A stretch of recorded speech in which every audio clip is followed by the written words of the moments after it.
Olá, eu sou a professora Renata. E eu sou o professor Guilherme. A gente é do campus Carmo de Minas, do IEF de Minas. E a gente trabalha com as disciplinas de matemática e língua portuguesa.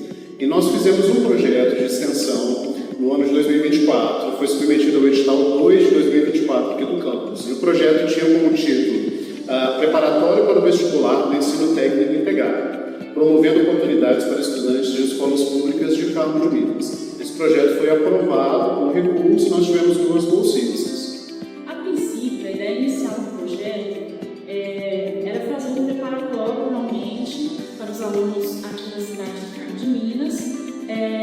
Só que com a greve, com a interrupção das atividades, a gente precisou interromper tudo. E quando a gente voltou, acabou se deparando também com o projeto do Instituto, um projeto maior da instituição que seguia a mesma linha. Então a gente acabou adaptando o nosso projeto para que a gente conseguisse realmente seguir com o nosso projeto, só que de uma forma que as bolsistas agora elas dariam um amparo, um amparo das professores desse projeto maior, que é o Prepare-EF, e alguns exercícios paralelos. E também a gente pensou das alunas fazerem, depois que passasse a prova, a resolução da prova, de algumas questões da prova, com um vídeo e também, de seus comentários, e também um PDF com seus comentários. E essa foi a conclusão, então, do nosso trabalho, Quando a gente se deparou com um novo projeto institucional maior, com mais recursos, que tinha uma proposta semelhante à nossa, que foi Prepare EF de Minas, a gente uniu forças. As nossas 2 bolsistas, a Gabriela, do terceiro ano de alimentos, e a Yasmin, do segundo ano de alimentos, passaram a atuar paralelamente ao Prepara, acompanhando as aulas que eram dadas, ali de preparatório para o pré-vestibular, e monitorando os estudantes quando fosse necessário. E o resultado desse compilado de questões que elas fizeram, que a Renata disse, nós vamos apresentar para vocês aqui agora. Temos o PDF com as questões comentadas e as estudantes também gravaram alguns vídeos resolvendo as questões e comentando o gabarito. É o que a gente apresenta aqui para vocês. A Gabriela ficou com a parte da matemática e a Yasmin com a parte do português. E é isso, bora para as questões. Até mais, pessoal. Tchau. Oi gente, tudo bem? Meu nome é Gabriela, eu sou do terceiro ano de alimentos e eu participo do projeto integrado ao Prepare EF Sul de Minas. E eu vim aqui com vocês resolver 5 questões do vestibular 2024 de matemática. A questão 27 diz que um jardineiro está planejando um canteiro de flores em um jardim e a altura das plantas varia conforme a distância da entrada do canteiro, seguindo uma função quadrática expressa por h em função de x igual a menos 2x ao quadrado mais 8x mais 3, onde h em função de x representa a altura em metros e x representa a distância, também em metros, a partir da entrada do canteiro. Qual a altura máxima das plantas de acordo com a função fornecida? Bom, a questão nos deu a equação quadrática, que é dada por h em função de x igual a menos 2x ao quadrado mais 8x mais 3. Vamos adotar que a é igual a menos 2, b é igual a 8 e c igual a 3. A gente sabe que a equação é uma parábola, e essa parábola tem a concavidade para baixo, pois a é menor do que zero. Sabendo isso, para a gente achar o x, a gente precisa saber a fórmula do vértice. E a fórmula do vértice é dada por x igual a menos b sobre 2 vezes a. Agora, a gente vai substituir as letras que a gente achou nessa fórmula do vértice. Então, vai ficar x é igual a menos 8 sobre 2 vezes menos 2. Resolvendo a multiplicação, ficaria x igual a menos 8 sobre 2 vezes 2, 4. Fazendo o jogo de sinal, mais com menos, menos. Então, fica x igual 8 dividido por 4, 2. Menos com menos é mais. X é igual a mais 2. Como a gente já achou o x, agora a gente vai substituir esse x, que é mais 2, na nossa função quadrática. Então, fica menos 2 vezes 2 elevado a 2 mais 8 vezes 2 mais 3. Resolvendo a potência, ficaria menos 2 vezes 2 elevado a 2, 4, mais 8 vezes 2 mais 3. Resolvendo a multiplicação, ficaria menos 2 vezes 4, menos 8, porque mais com menos é menos, mais 8 vezes 2, 16, mais 3. Finalizando a equação, ficaria menos 8 mais 16 é mais 8, mais 3. Então, a altura máxima das plantas é 11, porque 8 mais 3 é 11. Então, a nossa alternativa é a letra C. A questão 30 diz que em uma colmeia, os favos são estruturas construídas pelas abelhas para armazenar mel, pólen e abrigar as larvas. Esses favos desempenham um papel essencial na organização e no funcionamento da colmeia. Sua forma hexagonal é ideal para maximizar o uso do espaço e economizar material. A imagem a seguir representa algum desses favos, cada um deles sendo um hexágono regular com lados medindo 1 centímetro. Sabendo que cada lado do hexágono mede 1 centímetro e considerando raiz de 3 igual a 1,73, qual é a área de um único favo?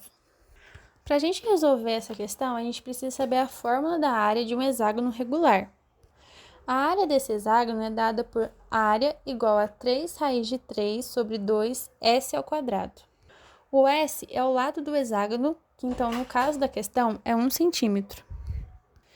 Ele também nos deu o valor da raiz, que é 1,73.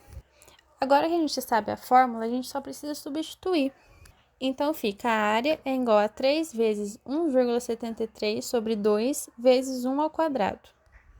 Resolvendo 3 vezes 1,73 vezes 1 ao quadrado é 5,19, ficaria sobre 2. Para finalizar, a gente só precisa dividir 5,19 sobre 2, que então a área é igual a 2,595 centímetros ao quadrado. Então, a nossa alternativa é a alternativa letra A, 2,595 centímetros ao quadrado, que é a área de um único favo. A questão 31 é a seguinte. Uma pista de corrida circular está sendo projetada ao redor de um lago, que também possui forma circular.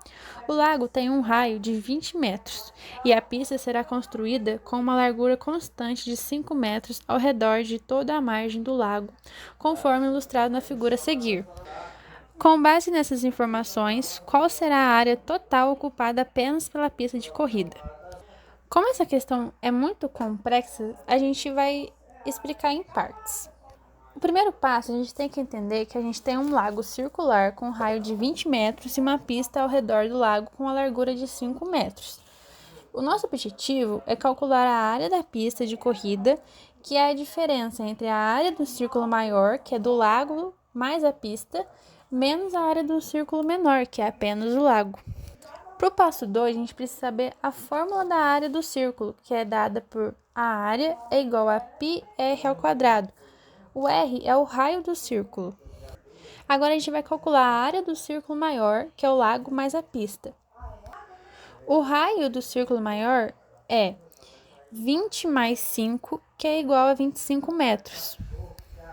Agora que a gente sabe o raio, a gente pode colocar na forma da área. Então, fica que a área do círculo maior é igual a π vezes 25 elevado a 2. Que a gente tem, então, que a área é igual a π vezes 625, π multiplicado por 625 é igual a 625π. E a gente precisa também saber a área do círculo menor, que é só o do lago. A gente já sabe que o raio dele é 20, então a gente só precisa substituir na fórmula, que fica a área é igual a π vezes 20 ao quadrado. A área, então, é π vezes 400. Então, a área é igual a 400π, igual a gente fez para o círculo maior. Para finalizar, a gente vai fazer a diferença.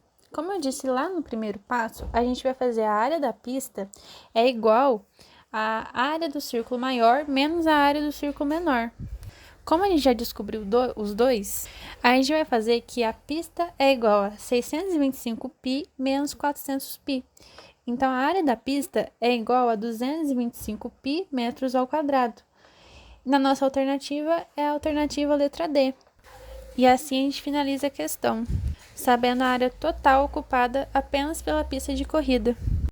A questão 44 diz que em uma escola de ensino fundamental, as turmas do 8º ano têm ao todo 162 alunos e as turmas dos 9º anos têm 153 alunos. Para organizar a participação desses alunos em uma Olimpíada de Matemática, a escola decidiu formar grupos. Todos os grupos devem ter o mesmo número de alunos e não pode haver mistura entre os alunos dos 8º e 9º anos. Ou seja, os alunos de cada ano formarão grupos separados. Qual é o número máximo de alunos que pode haver em cada grupo, de forma que todos os alunos sejam distribuídos igualmente e sem sobrar ninguém? Para a gente resolver essa questão, a gente precisa entender o que a gente precisa saber. Existem 162 alunos no 8º ano e existem 153 alunos no 9º ano. Cada grupo deve ter a mesma quantidade de alunos sem misturar os dois. E a gente quer o maior número possível de alunos. Então, isso significa que devemos encontrar o máximo divisor comum, que é o MDC, entre 162 e 153. Fazendo um MDC de 162, a gente pode dividir por 2, que dá 81, dividir por 3, que dá 27, dividir por 3, que dá 9, dividir por 3, que dá 3, e dividir por 3, que dá 1. Como resultado, a gente tem 3 elevado a quarto vezes 2. Fazendo um MDC de 153, podemos dividir por 3, que dá 51, dividir por 3, que dá 17, e dividir por 17, que dá 1. Ficando 3 ao quadrado vezes 17. Os fatores comuns entre 162 é 2 vezes 3 à quarta, e 153 é 3 ao quadrado vezes 17. O único fator comum é o 3, e devemos pegar com o menor expoente, que é o 3 ao quadrado, que é igual a 9.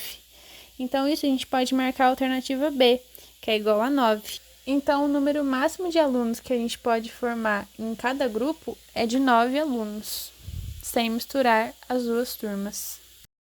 Na questão 50, diz que Luiz, um jovem aprendiz que acabou de receber seu pagamento do trabalho semanal, decidiu aproveitar o dinheiro e fazer algumas compras. Ele tinha em mente que queria ampliar seu guarda-roupa, comprar alimentos e ainda visitar a nova sorveteria da cidade. Para isso, ele acabou a gastar seu dinheiro da seguinte forma: 30% do total recebido em uma loja de roupas, 40% do total recebido em um supermercado de compra para comprar mantimentos, 10% do total recebido na compra de um sorvete de banana caramelada. Após todas essas compras, ele se deu conta que ainda tinha R$ 48 restantes. Qual o valor que Luiz tinha inicialmente? A gente pode colocar que X é o valor total que Luiz recebeu, para a gente começar a resolver essa questão. Então, Luiz gastou seu dinheiro 30% em roupas, que a gente pode colocar em decimal, que é 0,3x, 40% em mantimentos, podemos colocar em 0,4x, e 10% em sorvete, que é 0,1x. Montando a equação, a gente pode colocar que x menos 0,3x mais 0,4x mais 0,1x é igual a 48. Somando todos esses percentuais, que são os gastos, a gente tem 0,8x.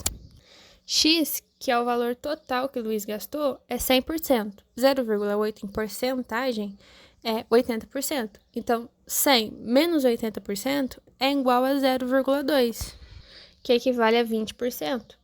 Então, a gente pode continuar nossa equação da seguinte forma: 0,2x igual a 48. Então, a gente vai passar para lá dividindo, então vai ficar x é igual a 48 sobre 0,2. Então, a gente encontra que o total que o Luiz recebeu é de R$ 240, porque 48 dividido por 0,2 é igual a 240. E podemos marcar a alternativa letra A.